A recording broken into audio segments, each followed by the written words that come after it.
Pai de amor, Pai de justiça, Pai misericordioso. Entramos, meu Pai, nessa tarde de segunda-feira na Tua presença, primeiramente para louvar, engrandecer e bendizer o Teu nome, Pai. Somos gratos a Ti, Pai, por nossas vidas, pela nossa saúde, por toda a nossa família e principalmente pela oportunidade, meu Pai, de estarmos, meu Pai, nessa tarde na Tua presença, para Te adorar, para aprender mais da Tua palavra. Pai, que toda palavra nessa tarde ministrada, ela venha entrar nos nossos corações e nas nossas mentes, nos transformando, tirando as escamas dos nossos olhos, as traves dos nossos olhos, para que nós possamos discernir e aprender mais da Tua palavra, para que nós possamos a cada dia mais estar fundamentados no Teu verdadeiro Evangelho, na Tua verdadeira doutrina, na Tua vontade, para que nós possamos, Pai, a cada dia mais conhecer a Tua face, ter intimidade contigo verdadeiramente, não com uma falsa fé, mas com uma fé fundamentada nas Tuas Escrituras, na Tua palavra. A Tua palavra é a verdade, Jesus Cristo é a verdade.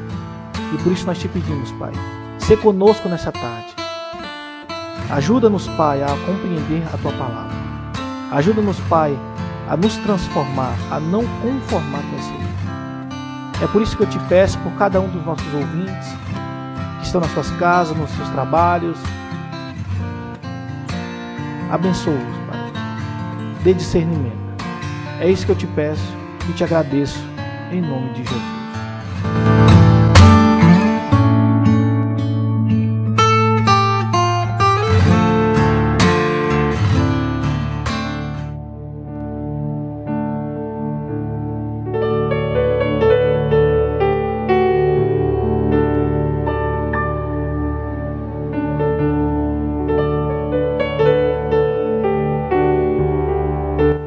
Pois bem, irmãos, vamos então iniciar o nosso estudo de hoje, né? Semana passada nós terminamos o capítulo 4 do Evangelho de Jesus conforme Mateus, né? E eu havia falado aos irmãos que nós iniciaremos hoje uma série do capítulo 5, né, ao capítulo 7 do famoso, conhecido Sermão do Monte. Estaremos meditando na palavra do Senhor, aprendendo muito desse trecho, né, da Bíblia, desses 2 capítulos aqui, que é de fundamental importância para o povo de Deus. A palavra de Deus em si ela é importante, mas aqui nós temos ensinamentos, né, direcionados aos servos de Deus, ao povo de Deus. E vamos aprender e iremos iniciar hoje, né, esse sermão, Sermão do Monte. Então, eu gostaria que os irmãos, por favor, abrissem as vossas Bíblias no Evangelho de Jesus conforme Mateus, capítulo 5. E hoje nós iremos nos ater dos versículos 1 ao 3. Nós iremos dar uma introdução no capítulo 5, uma contextualização no capítulo 5, para que no decorrer dos próximos estudos nós possamos entender do que se trata o Sermão do Monte. Amém? Evangelho de Jesus conforme Mateus, capítulo 5, versículos do 1 ao 3. Eu sempre gosto de dizer que a versão que eu estou lendo é a versão Almeida Revista e Atualizada, né, ARA. Aos irmãos que têm outra versão não tem problema, né, pode acompanhar alguma palavra que tiver diferente, mas o contexto é o mesmo. Amém? Aqueles que querem acompanhar no aplicativo é só mudar, só trocar. Amém? Então vamos iniciar nosso estudo. E diz assim, na minha tradução, versículo 1: Vendo Jesus as multidões, subiu ao monte e, como se assentasse, aproximaram-se aos seus discípulos, e ele passou a ensiná-los, dizendo, versículo 3: Bem-aventurados os humildes de espírito, porque deles é o reino dos céus. Amém? Então nós iniciaremos o capítulo 5 com uma grande introdução e reflexão sobre do que se trata o famoso Sermão do Monte. Amém? Veremos aqui quais são as credenciais, né, quais são as credenciais, quais são as qualidades, as características das pessoas que são servas do reino de Deus. Quais são as características dos cidadãos do céu, a qual Cristo vem nos trazer a partir do Sermão do Monte. Tá? Mateus apresenta Jesus como um segundo Moisés maior do que o primeiro. Né? Nós vimos aqui que o Evangelho de Jesus conforme Mateus, ele traz uma alusão, uma representatividade refletindo no Velho Testamento. Mateus pega personagens do Velho Testamento, mostrando no Novo Testamento, trazendo que Jesus é o Messias. Né? Nós vimos lá no capítulo 3 que ele representa João Batista da mesma forma que era representado Elias no Velho Testamento, para que os judeus eles assimilassem que aquilo era profético. Né? Quando ele vai trazer o nascimento de Jesus, ele traz ali Jesus como um segundo Moisés. Né? Aqui eu não estou comparando Moisés a Jesus, é uma analogia que ele traz. Né? Mateus ele traz uma analogia para que as pessoas vejam que Moisés ele salvou o povo do Egito, mas Jesus ele é o Messias que salvará o mundo do pecado. É isso que acontece. E eu quero que os irmãos analisem comigo aí, tá? Versículo 1 e 2. E diz assim: vendo Jesus as multidões, subiu ao monte. E como se assentasse, né? Já que ele estava se sentando, aproximaram os seus discípulos. E ele passou a ensiná-los. Olha aí, presta atenção. O primeiro ponto que eu quero deixar claro aqui aos irmãos é que esse Sermão do Monte, irmãos, é um ensinamento de Jesus aos discípulos. Tá? Ele não está falando ao povo, às multidões, como ele estava falando ali no capítulo 4, curando, né? Pregando, ensinando, tá? Na sinagoga, lá no finalzinho do capítulo 4, que nós vimos no estudo passado. Aqui agora, ele está fazendo um ensinamento voltado aos discípulos. E é com esse pensamento, irmãos, que eu quero que você encare o Sermão do Monte. Isso aqui é um ensinamento de pessoas que são do reino de Deus. De pessoas que aceitaram o sacrifício de Jesus. Não estou querendo dizer aqui que isso aqui não pode ser aplicado a todos, né? Porque a Bíblia é universal. Mas isso aqui, esse Sermão do Monte, ele é um sermão que só é possível ser cumprido se você aceitar o sacrifício de Jesus. E você vai entender isso comigo aqui. Você vai entender o porquê que eu estou falando isso aqui. Primeiro ponto, a lei que Jesus nos traz, irmãos, não é simplesmente um código de ética. Não é simplesmente regras exteriores, mas sim uma série de princípios, uma série de ideias e motivos e modos de conduta para que o servo de Deus, o cristão, ele viva de acordo com o reino de Deus. Diferentemente do que nós víamos no Velho Testamento aqui, né, no início do Novo, ao qual Jesus ele condena os fariseus, João Batista condena os fariseus pela hipocrisia deles. Então os fariseus eles viviam na lei, e a lei aqui não é o problema, né? A lei aqui é santa, porém o ser humano nenhum consegue cumprir totalmente a lei. Né? Então a lei não é o problema. O problema é que as pessoas, os fariseus, achavam que por eles pensarem que cumpriam a lei, eles estavam salvos. Mas Jesus aqui ele nos traz uma nova lei. E essa lei não é simplesmente um código de ética. Não é simplesmente regras exteriores. No Sermão do Monte nós vamos ver aqui leis espirituais, princípios, ideias, modos de conduta para que um servo de Deus ele seja considerado um cidadão do reino. Então isso aqui é como se fosse a lei do servo de Deus, a lei dos cidadãos do céu, o modo de conduta, o modus operandi do cidadão do reino. Amém? Esse é o Sermão do Monte. É para isso que é o Sermão do Monte. Um certo filósofo diz que o Sermão do Monte é a ética absoluta do reino de Deus. Então que nós possamos encarar isso, encarar o Sermão do Monte dessa maneira. Só é possível cumprir o Sermão do Monte quem está no reino de Deus. No Sermão do Monte, Jesus nos mostra de forma eloquente que o reino de Deus é totalmente diferente do reino que nós conhecemos, que é o mundo que vivemos. Nós vivemos num mundo onde muitas pessoas elas querem ser maior do que as outras, e isso torna uma pirâmide ao qual as pessoas mais humildes sustentam o ego das pessoas mais como eu posso dizer, mais beneficiadas financeiramente, né? A pirâmide ela é que na base da pirâmide ficam as pessoas humildes e no topo da pirâmide ficam aqueles que, né, têm condições. Mas no reino de Deus é diferente. A pirâmide no reino de Deus ela já começa invertida. Porque o sustentáculo, a ponta, o pináculo da pirâmide invertida é Jesus Cristo.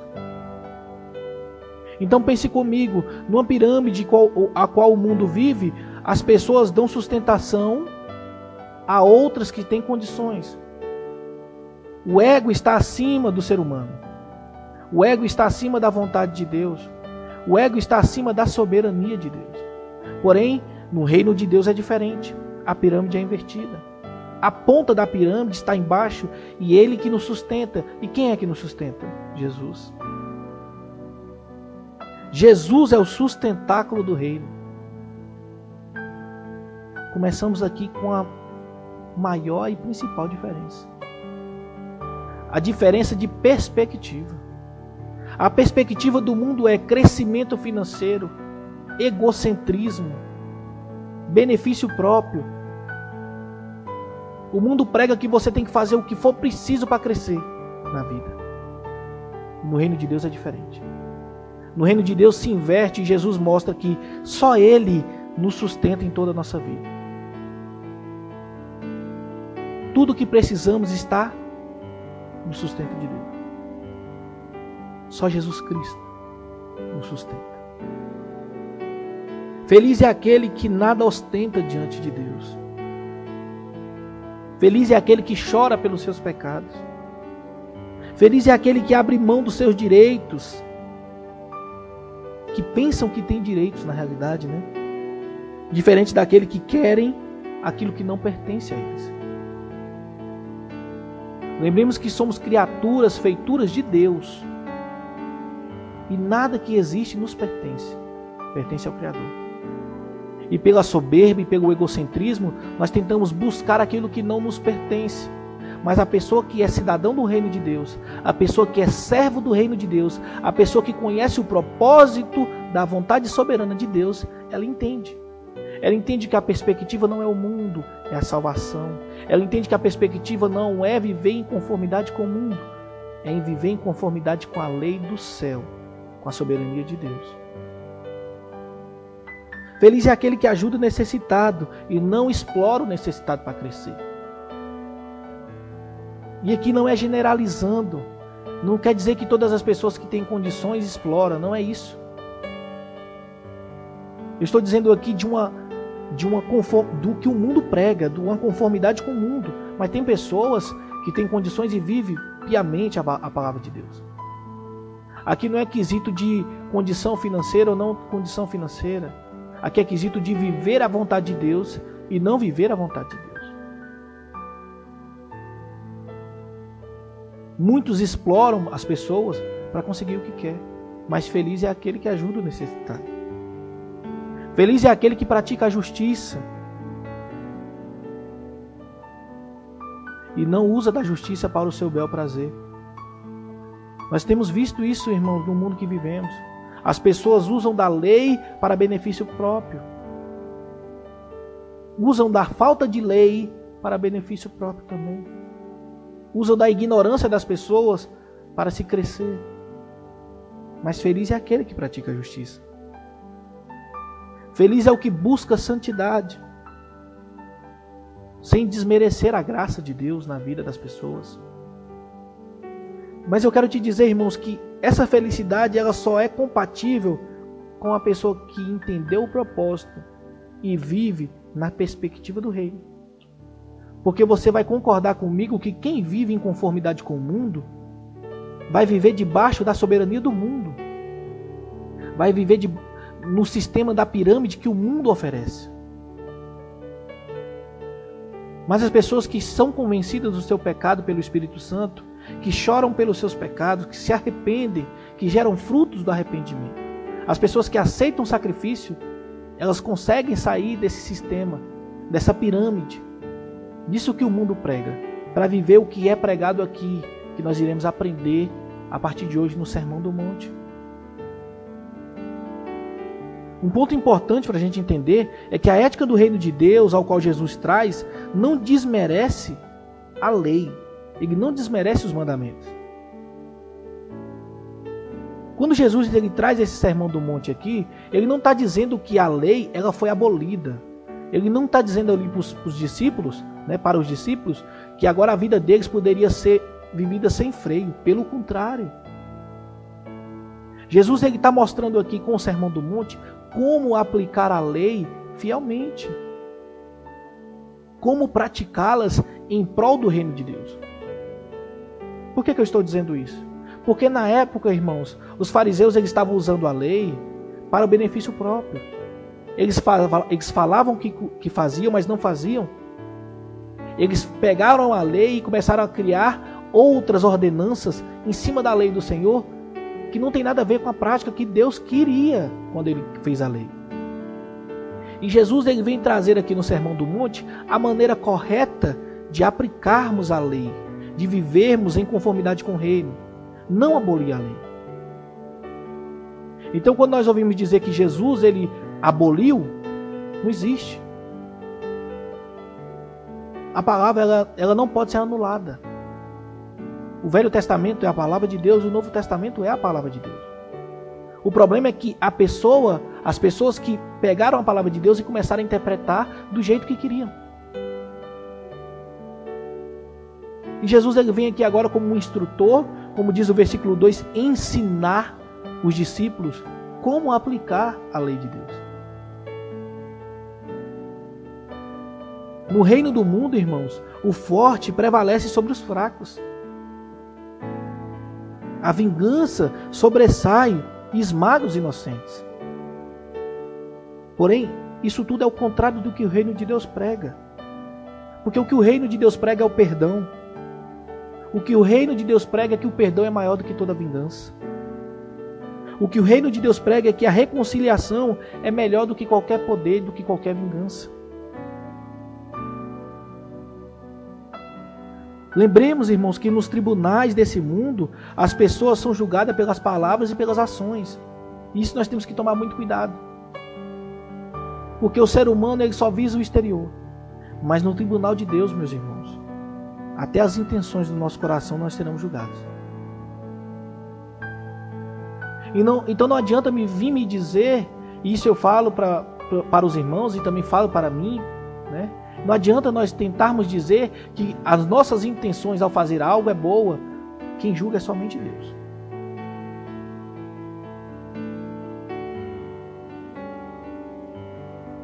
Não adianta, irmão. Será que você está fazendo algo com a perspectiva errada? Será que as suas atitudes, as intenções são as melhores? Porque no tribunal humano, o ser humano só enxerga o exterior. Ele vê uma atitude e ele acha que aquilo é bom. Mas só Jesus ele conhece a intenção do coração. E é isso que o Sermão do Monte vem nos trazer. É que obra nenhuma, é que boa obra nenhuma, sem ser fundamentada em Jesus, é realmente boa. É que obra nenhuma, sem a perspectiva do reino, é boa. Muitas pessoas fazem atos de caridade, mas com intenções do coração errada. E não sou eu e nem você que irá julgar. É Jesus que tem a pá em suas mãos.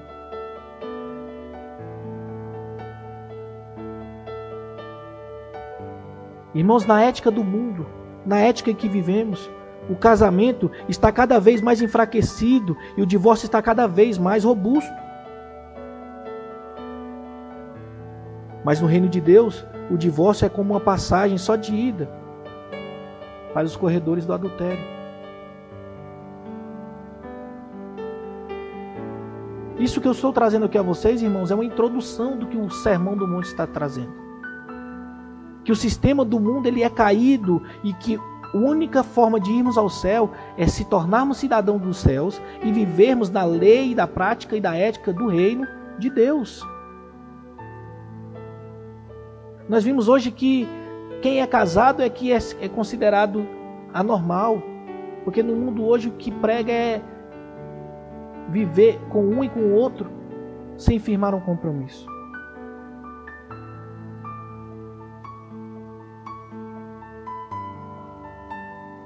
Arruinando não apenas a sua própria vida, mas a vida também da sua família. Na ética do mundo, irmãos, o sexo se tornou algo banal, algo promíscuo. Todas as sortes de aberrações sexuais estão sendo aplaudidas e incentivadas. Você tem visto isso, meus irmãos? Tudo que é tendido à promiscuidade, à lascívia, está sendo aplaudido de pé. Mas não é isso que o reino de Deus prega. O reino de Deus exige pureza, tanto no corpo quanto no coração. Exige fidelidade nos relacionamentos. E ser fiel hoje é algo fora de moda, não é verdade? Na ética do mundo, meus irmãos, a espiritualidade é uma encenação. É algo que a vaidade ele traz como um caminho. Os homens têm sido aplaudidos, meus irmãos, por aquilo que eles aparentam ser, e não pelo que de fato são. Muitas pessoas vivem shows de espiritualidade, quase que como apresentações teatrais. O ser humano ele é apaixonado pelo sensacionalismo, pelo que ele vê. Mas no reino de Deus, meus irmãos, a espiritualidade verdadeira não busca holofote. O homem que ele é servo de Deus, o homem que é cidadão do reino dos céus, ele sabe que a espiritualidade dele não é para se mostrar, não é para ser aplaudido por ser humano, mas é somente para agradar a Deus. A visão da espiritualidade do ser humano é intimidade com Deus e não aplausos do ser humano. Não é para você se mostrar e dizer que é espiritual, não é isso. Porque se nós fizermos isso, meus irmãos, nós vamos estar fazendo como os fariseus faziam. Por fora lindo e bonito e por dentro sepulcros caiados, como diz o próprio Jesus. Na ética do mundo, meus irmãos, ser grande é acumular riqueza na terra, construir império, ostentar poder econômico. Isso é o que o mundo nos apresenta. Isso é o que o sistema mundano nos faz crer. Que para você ser alguém na vida, você tem que acumular riqueza financeira, construir impérios financeiros.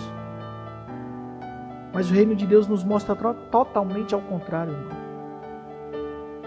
Que para você ser rico, você tem que ajuntar tesouro no céu, onde você não será furtado, onde o seu tesouro não será consumido. Veja você então que o mundo é totalmente contrário ao caminho dos céus. São duas vias totalmente diferentes. Jesus está trazendo aqui como um cidadão dos céus tem que viver. Veja você que na ética do mundo, a ansiedade vem dominando, irmãos. Quantas pessoas ansiosas.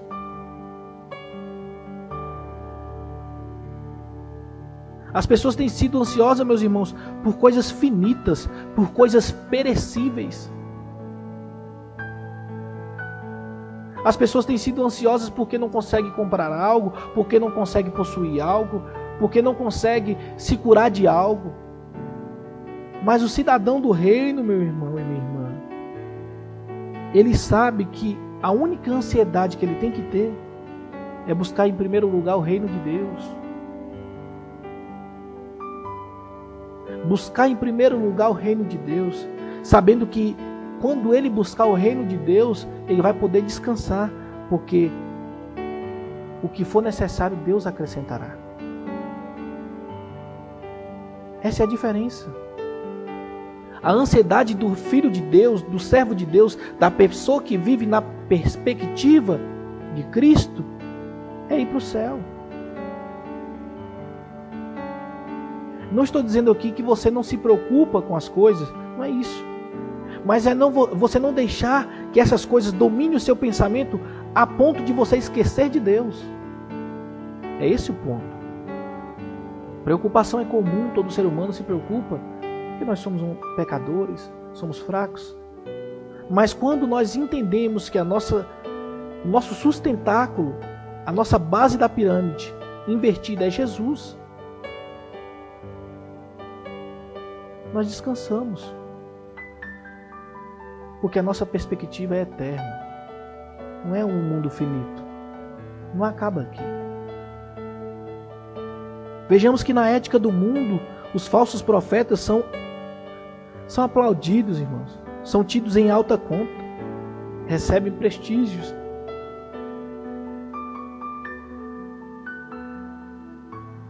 Lembre lá em 1 Reis, quando o rei Acabe e a sua esposa Jezabel, eles resolvem entrar em guerra, eles chamam os profetas, e todos os profetas que pregaram a favor dele eram tidos em alta conta. Porém, o único profeta que pregou contra, ele mandou prendê-lo. Não é diferente nos dias de hoje, meus irmãos. As pessoas que pregam, as pessoas que falam, as pessoas que dizem que profetizam, massageando o ego, eles são tidos em alta conta.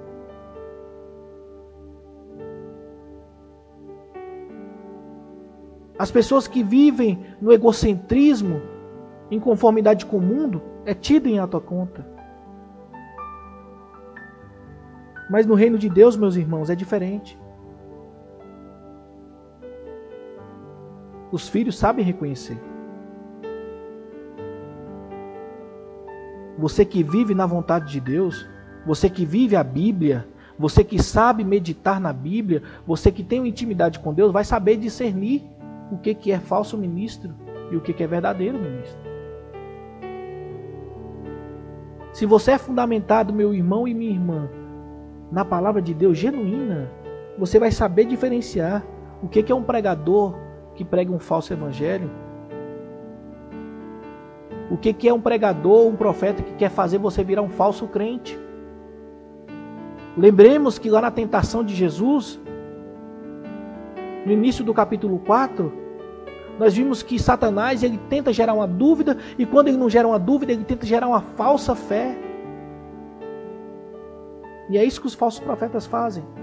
Criam uma falsa fé e você vive uma falsa crença. Mas quem vive fundamentado na palavra, sabe reconhecer. Sabe sim. Perceba também que na ética do mundo, o que importa é a aparência. Isso é muito sério, meus irmãos. As pessoas escutam a verdade e não praticam. As pessoas têm construído as suas casas, irmãos, sobre a areia. O que importa é aparentar. Viver é outra história. O que importa é estar todo domingo no culto. Agora, durante a semana, só Deus sabe o que acontece, não é verdade? Não viva de aparência, meu irmão e minha irmã. No reino de Deus, não basta conhecer. Não basta ouvir. No reino de Deus, você tem que praticar. Não basta construir a casa. Você tem que construir ela sobre a rocha. Veja então, irmãos, que o reino de Deus ele está em constante oposição. Em constante oposição ao reino do mundo. Você tem percebido isso aqui? que quem vive em prol do reino de Deus, ele é totalmente contrário. Ele é fora da caixa desse mundo. Ele vive no mundo, mas não conforme o mundo. É muito forte isso, meus irmãos. É muito sério isso. Então, nesse sermão, irmão, nós temos que entender a verdade dele. Quais são os detalhes desse sermão? O que Jesus nos traz aqui? Nessa constante oposição do mundo e do reino de Deus, Jesus ele chama os seus discípulos a ensinarem a forma de aplicar a lei verdadeiramente. E ele nos fala da verdade. Ele nos fala da verdadeira felicidade. Algumas das traduções das Bíblias vão dizer feliz aquele, outras vão dizer bem-aventurado aquele. Então Jesus ele vem trazer aqui a verdadeira felicidade.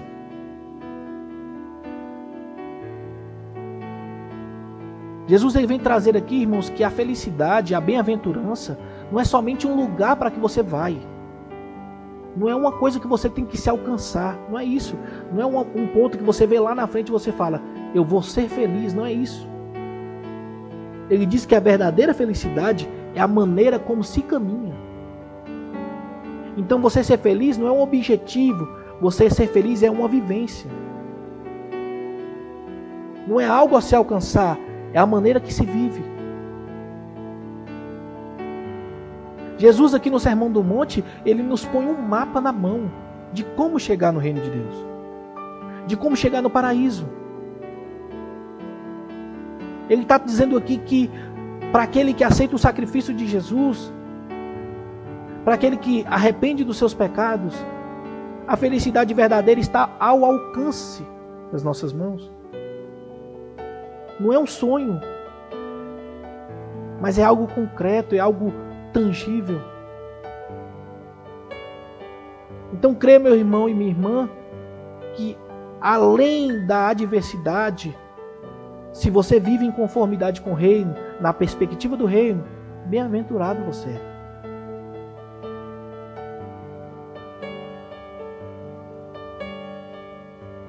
Isso aqui, meu irmão, é a melhor notícia.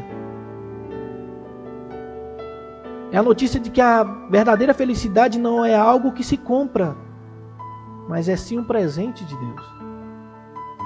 Veja, perceba que se a verdadeira felicidade só estivesse ao nosso alcance, se fosse pelo nosso mérito, nós não seríamos bem-aventurados, porque somos caídos.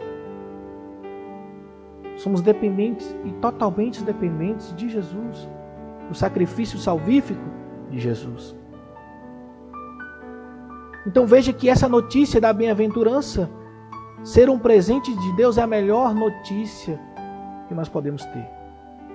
É a melhor notícia que os discípulos estão tendo naquele momento. É que não depende do mérito dele, do esforço dele, mas sim da vontade soberana, da misericórdia e da graça de Jesus. Mas não obstante a isso, aqueles que são salvos, eles vivem em conformidade com o reino. Porque o Espírito Santo ele traz frutos. E esses são os frutos do Espírito. Perceba que o que o mundo promete e não consegue dar, Jesus oferece gratuitamente. O mundo nos oferece a todo momento pratos a qual ele apresenta que é um caminho à felicidade. Nós vimos na tentação de Jesus que Satanás ele é astuto e ele conhece a fraqueza humana. Ele é analítico, ele vem desde os primórdios tentando as pessoas para que elas caiam. E o mundo ele nos promete uma falsa felicidade. Mas Jesus não, irmãos. Jesus ele nos oferece e gratuitamente. Só basta nos arrepender e aceitar o sacrifício dele. É algo difícil, meus irmãos, de se assimilar. Eu sei disso. Para mim também foi. E eu creio que para cada um dos irmãos também vai ser, ou é, ou foi. Algo difícil de entender porque é algo que é totalmente contrário, irmãos, ao que nós vivemos diretamente. Nós vivemos diretamente num mundo que prega tudo que o reino de Deus não quer que seja pregado. O mundo ele prega que você tem que fazer algo para ter um prêmio. Mas a felicidade de Jesus, a felicidade que o reino de Deus traz, não é um prêmio, é um presente. A felicidade de Jesus não é algo que você conquista por esforço, e sim um dom que você recebe pela fé. É isso que é ser bem-aventurado. É disso que se trata o Sermão do Monte ou as bem-aventuranças. Então nós temos que observar que as bem-aventuranças ou a felicidade não é algo que não é qualidade que a gente consegue se adquirir. Nenhum homem, irmão, nenhum homem. E quando eu digo homem, eu digo ser humano. Nenhum ser humano poderia possuir essa felicidade fora de Deus. Então veja bem, esse Sermão do Monte, o capítulo 5, ele é voltado totalmente às pessoas que estão no centro da vontade de Deus. Porque meu irmão e minha irmã, ninguém é bem-aventurado fora de Deus. Você não consegue ser bem-aventurado à parte da vontade de Deus. Perceba isso. É totalmente contrário ao que nós temos aprendido desde criança. O que o mundo vem nos influenciando desde criança. A felicidade é um resultado de um correto, meu irmão, relacionamento com Deus. Com nós e com os próximos. Então perceba, para você ser bem-aventurado, você tem que ter um relacionamento com Deus, com você mesmo e com o próximo. E esse relacionamento tem que ser correto, no centro da vontade de Jesus. Percebeu isso, meu irmão? Essa é a introdução do capítulo 5. É a maneira como a bem-aventurança ela é apresentada. É a única possibilidade de ser bem-aventurado. É você ser servo de Deus. É você ser discípulo de Deus. É você não andar em conformidade com o mundo. Porque felicidade que o mundo prega, ela é temporária, ela não é verdadeira. Ela acaba. Porém, a felicidade que Jesus nos prega, a felicidade que o reino de Deus nos traz, ela é eterna. E nós vamos aprender isso aqui. Entremos então no versículo 3. Bem-aventurado os humildes de espírito.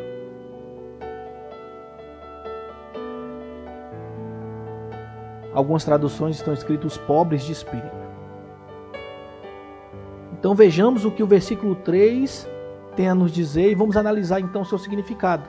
A partir de toda essa introdução do que quer dizer o Sermão do Monte, as bem-aventuranças, a verdadeira felicidade, vejamos o que o versículo 3 tem a nos dizer.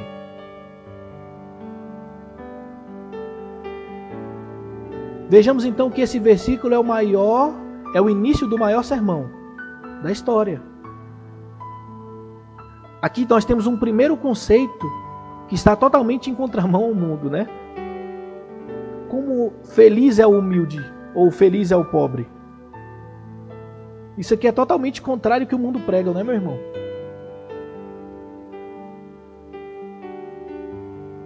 Feliz é o pobre de espírito ou humilde de espírito.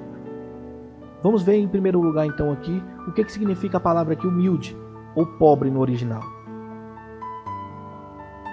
No grego a palavra ptokos, né? Talvez eu tenha falado aqui a pronúncia errada, até porque eu não falo grego, né? Mas é uma palavra grega que significa, irmãos, miserável, pobre, completamente desprovido dos bens necessários. É isso que essa palavra humilde ou pobre ela quer dizer. Totalmente desprovido dos bens necessários. Pobre, carente. Mas eu quero deixar claro aqui, irmãos, o que não significa ser pobre de espírito. Muitas pessoas têm interpretado esse versículo de maneira errônea, de maneira herética. E para que fique claro o que ser pobre de espírito seja, eu vou te falar primeiro o que não é ser pobre de espírito. Veja bem, não é ser pobre de espírito. Nós vimos que nós temos um monge famoso, né? Francisco de Assis. Ele é o patrono daqueles que pensam que renunciar às riquezas financeiras para viver uma pobreza, né, no monastério, dá crédito ao homem diante de Deus. Isso não tem respaldo nas Escrituras. Eu quero dizer para você, irmãos, que a pobreza em si não é um bem. E a riqueza em si não é o mal. O problema não é ser rico ou a qualidade não é ser pobre. Não é isso que a palavra quer dizer. Uma pessoa pode ser pobre financeiramente e não ser pobre de espírito. Que fique claro isso a você.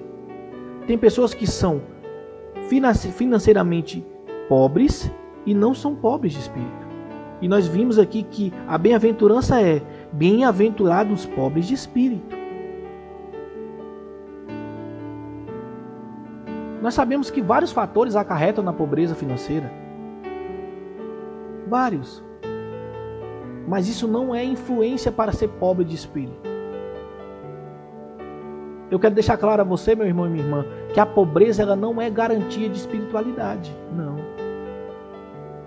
Vejamos que a bem-aventurança aqui é ser pobre de espírito.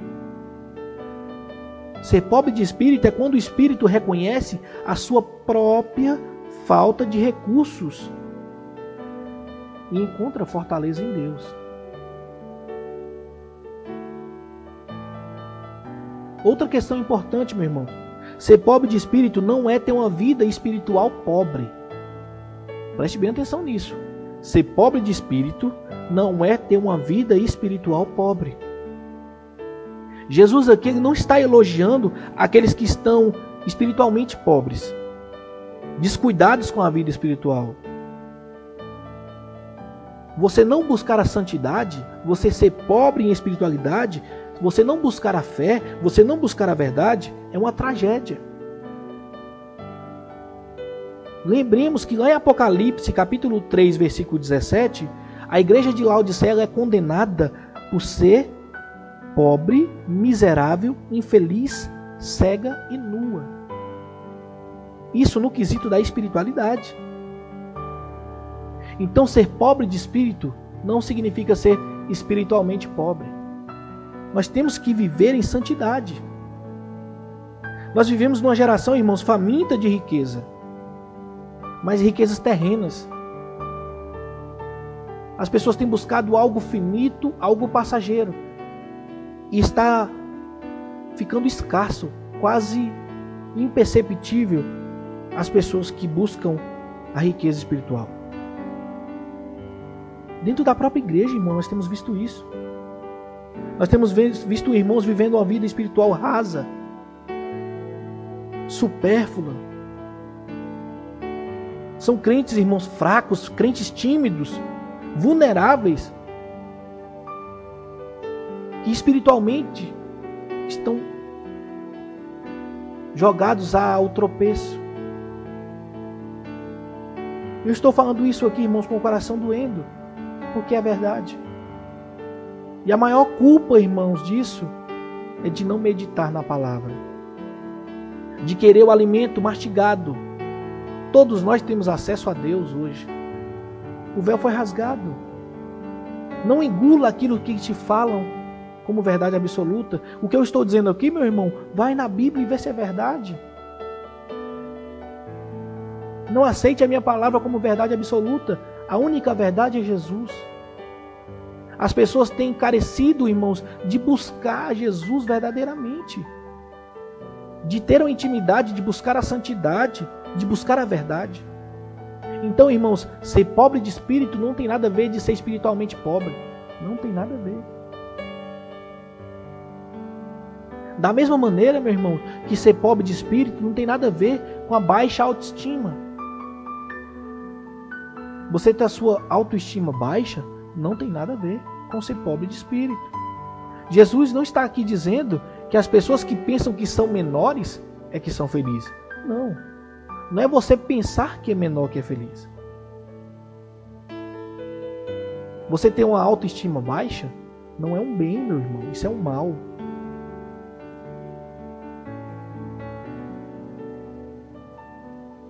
Ser pobre de espírito, meu irmão, é você ter uma opinião correta sobre você mesmo. Não ter uma autoestima baixa.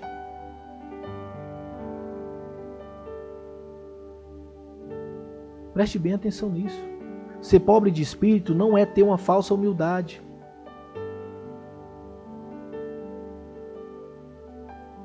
Não é isso. Ser pobre de espírito, meu irmão, é a base de todas as outras virtudes.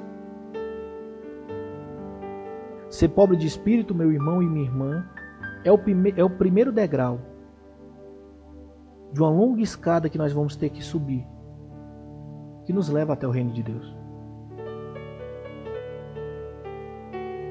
Primeiro nós precisamos estar vazios para depois sermos cheios. Não podemos, meu irmão e minha irmã, sermos cheios de Deus sem antes nos esvaziarmos de nós mesmos. Então, Jesus Cristo ele não cita o ser pobre de espírito aqui em primeiro lugar à toa. Essa virtude, irmãos, é a base. Essa virtude, meu irmão e minha irmã, é a raiz. Você ser pobre de espírito é o ponto-chave para ser cidadão do reino de Deus. Porque o que vem depois disso é fruto. Então preste bem atenção. Ser pobre de espírito, meu irmão e minha irmã, é reconhecer nossa total dependência de Deus.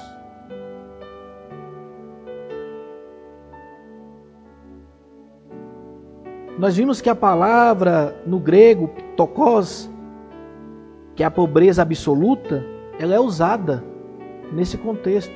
Mas existe outra palavra também no grego, penez, a pobreza, que é o homem que precisa trabalhar para garantir o seu sustento. Mas Jesus ele coloca a palavra mais forte. Ele coloca a principal palavra. É a palavra de que você é miserável. Eu e você, nós temos que entender que somos totalmente dependentes de Jesus, de Deus, na nossa espiritualidade.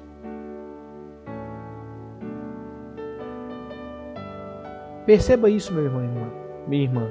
Essa é a verdadeira pobreza de espírito, humildade de espírito. Lá no hebraico, essa palavra também é usada como o tratamento de uma pessoa totalmente dependente. E é justamente isso. O filósofo John Stott, teólogo John Stott, ele diz: ser pobre de espírito é reconhecer nossa pobreza espiritual, ou falando claramente, a nossa falência espiritual diante de Deus.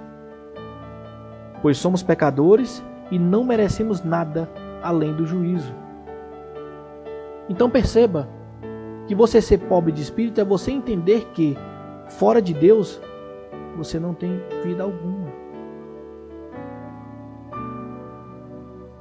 É você entender que se você não reconhecer os seus pecados e você não buscar abandoná-los, você não vai ser feliz nunca. Você não vai ser pobre de espírito nunca. É isso. O que Jesus está dizendo aqui, meu irmão e minha irmã, é que só os pobres de espírito, só os totalmente dependentes de Deus espiritualmente, têm acesso ao reino de Deus. O que Jesus está dizendo aqui, meu irmão e minha irmã, é que somente os pobres de espírito, somente os totalmente dependentes de Deus em espírito, experimentam a verdadeira felicidade. A felicidade genuína.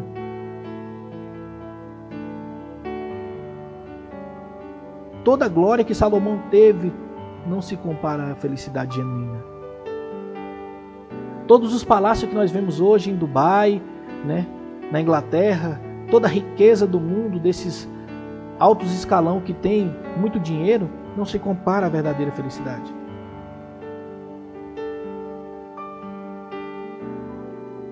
Não existe beleza maior, meu irmão, minha irmã. Não existe riqueza maior do que a felicidade que é encontrada no reino dos céus.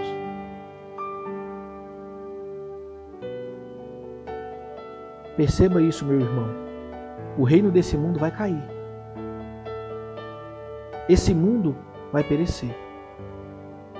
Porém, somente aqueles que fazem parte do reino dos céus continuarão juntamente com Cristo. E a pergunta que eu quero deixar como fim desse estudo é: e aí? Você é pobre de espírito? E aí? Você tem sido totalmente dependente de Deus? Amém? Que Deus possa nos abençoar. Então vamos para o intervalo. E logo mais nós voltamos com as orações e com as considerações finais. Amém? Deus abençoe.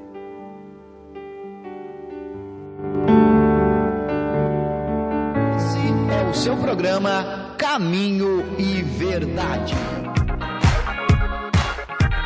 Sólida Vidros, qualidade nos produtos e no atendimento. Distribuidora de espelhos, vidros comuns e vidros fantasia, além de alumínios, acessórios e artigos decorativos. E também faz bisotê, lapidação, furos, cortes e recorte. Tudo isso você encontra na ADE. Conjunto 08, lote 06, em Águas Claras, Brasília, Distrito Federal. E o ponto de referência da localização é a Avenida Principal, sentido Águas Claras. Fone para contato 61 30 21 14 93, 3044 6709. E atende por WhatsApp 5561 999 775586 ou 99615 0060. Sólida Vidros, há mais de 10 anos no mercado de distribuição de vidros e qualidades e excelência no atendimento. Sólida Vidros é só em Brasília.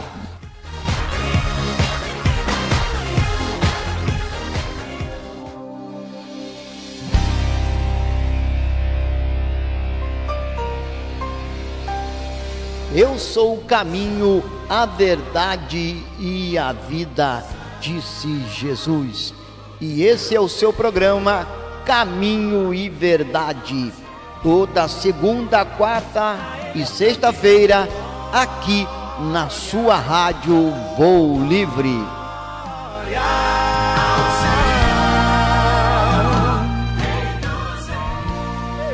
Você já fez seguro de vida para você, para sua família e para o seu automóvel? Não?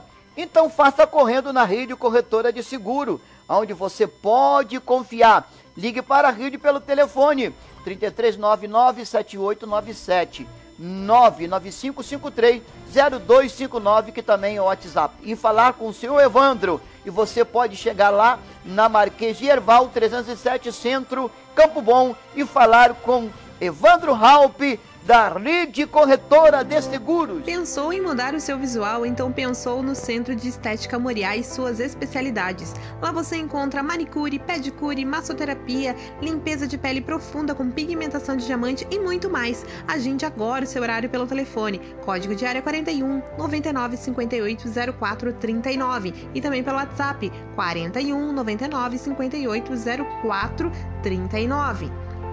E o endereço é Avenida Paraná, 1460, em frente ao Hipermercado Bavaresco. O atendimento é feito das 9 horas da manhã às 7 horas da noite, sem fechar ao meio-dia. Ao sábado, das 9 horas da manhã às 5 horas da tarde. Ali no litoral de Guaratuba, Paraná. Centro de Estética Moriá, qualidade em primeiro lugar.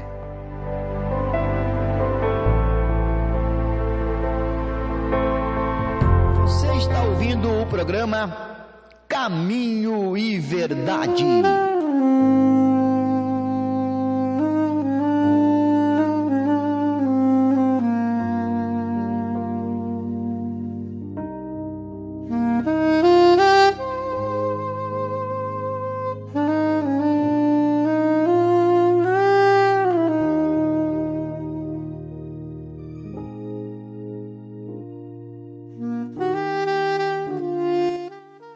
Pois bem, meus irmãos, estamos de volta com o programa Caminho e Verdade, né? Hoje nós acabamos de iniciar o nosso estudo a respeito do Sermão do Monte, das bem-aventuranças, né? Da verdadeira felicidade. Graças a Deus por essa palavra, né? Que a partir de agora nós vamos iniciar então essa série de estudos no Sermão do Monte. Eu tentarei, né, falar o mais aprofundado possível a respeito de cada palavra, né, para que nós possamos entender verdadeiramente o sentido, né, desse Sermão do Monte e possamos aplicá-lo, né, com o intuito, né, de irmos para a Cidade Santa, irmos para o céu com esse mapa ao qual Jesus deixou para nós, não é verdade? Então aqui nós tivemos aqui uma introdução a respeito do Sermão do Monte, vendo aqui que é um sermão voltado totalmente a pessoas que são cidadãos do céu, porque uma pessoa que não é cidadão do céu, meu irmão, não vai viver em conformidade com o estatuto que o reino nos propõe, né?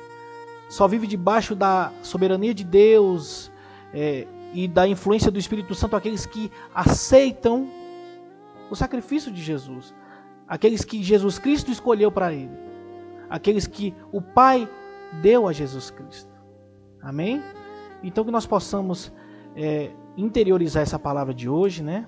Vimos aqui que o mundo em que nós vivemos está em total contramão, está totalmente contrário ao que a ética de Deus, né? Ao que a ética que o Sermão do Monte vem nos trazer, né? Nós vivemos num mundo caído, num mundo que jaz no maligno, porém nós somos cidadãos do céu. Nós estamos aqui de passagem, né? A nossa irmã Fernanda colocou aqui, missionária Fernanda colocou, somos estrangeiros aqui, viajantes de passagem. É exatamente isso, minha irmã. Nós estamos aqui somente de passagem, né? Esse tem que ser o nosso entendimento. Essa tem que ser a nossa perspectiva. O pastor Marcos colocou aqui que ser pobre de espírito é entender o seu estado atual, uma correta opinião a respeito de si mesmo, entender que não somos nada e que dependemos de Deus em tudo. E justamente isso. Esta é a definição correta de ser pobre de espírito. Nós vimos aqui o que não é ser pobre de espírito. Nós vimos aqui que não é ter a autoestima baixa, ou achar que é ser pobre financeiramente, né? Ou viver de aparência. Não é isso. É reconhecer, é saber a sua posição verdadeira, saber que você não é nada fora de Deus, né? Como ele diz naquela parábola, né? Eu sou a videira e vocês são os ramos, né? Não existe ramo fora da videira que viva, e da mesma forma não existe vida fora de Jesus. Amém, irmãos? Que Deus possa nos abençoar. Agradeço a participação de cada um dos irmãos, de todos que puderam estar aqui conosco, né? Fazendo esse estudo. Que Deus abençoe grandemente. Estamos iniciando mais uma semana aí, né, nesse mês de abril. Que Deus possa abençoar cada um dos irmãos, livrando de todo o laço do inimigo e que a palavra do Senhor venha se interiorizar em nossos corações e nossas mentes, para que nós possamos viver verdadeiramente a palavra, né? Viver de acordo com a doutrina, viver fundamentado na rocha. Amém, irmãos? Então vamos orar, né? Vamos agradecer a Deus por esse estudo. Hoje o estudo está terminando um pouquinho mais cedo, né? Porém, como é um sermão muito específico, eu prefiro falar um versículo por vez aos irmãos e aprofundar, né? Mesmo que seja um pouquinho mais curto, mas que tenha conteúdo, né? Que a gente consiga se aprofundar e consiga entender verdadeiramente o que significa isso. Amém? Vamos orar a Deus, agradecer por esse estudo, e desde já eu quero agradecer a cada um dos irmãos, que Deus possa vos abençoar. Acabando a oração, a gente vai entrar diretamente no hino para finalizar o estudo. Amém? Escute o hino. O hino é sobre as bem-aventuranças. Vamos orar.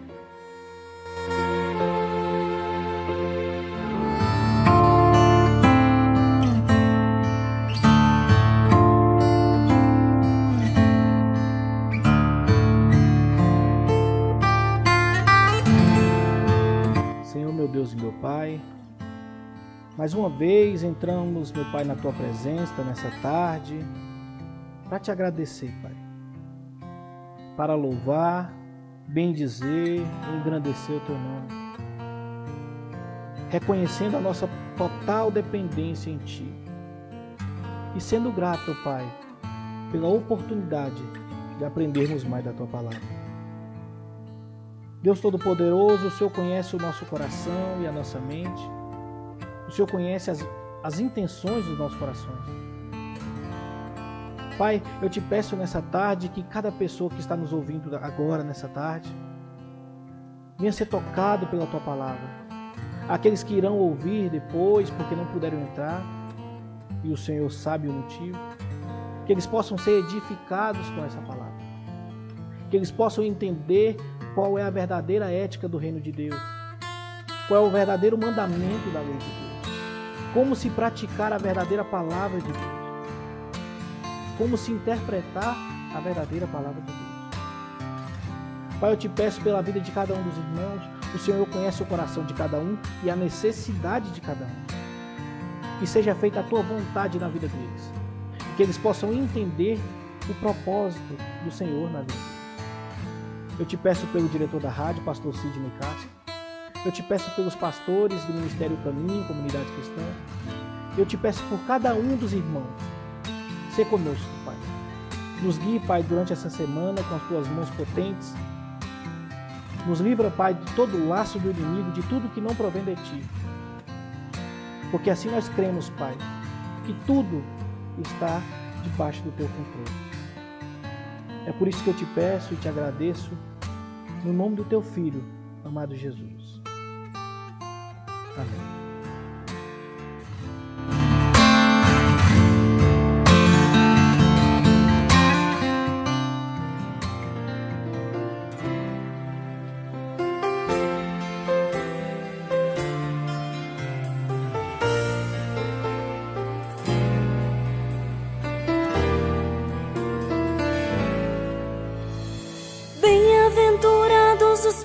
De espírito, porque deles é o reino dos céus. Bem-aventurados os que choram, porque serão consolados. Bem-aventurados os mansos, porque eles herdarão a terra. Bem-aventurados os que têm fome e sede de justiça, pois serão saciados. Exultai e alegrai-vos, porque será grande a vossa recompensa nos céus. Pois assim perseguiram os profetas que existiram antes de vós. Exultai e alegrai-vos, porque será grande a vossa recompensa nos céus. Pois assim perseguiram os profetas que existiram antes de vós.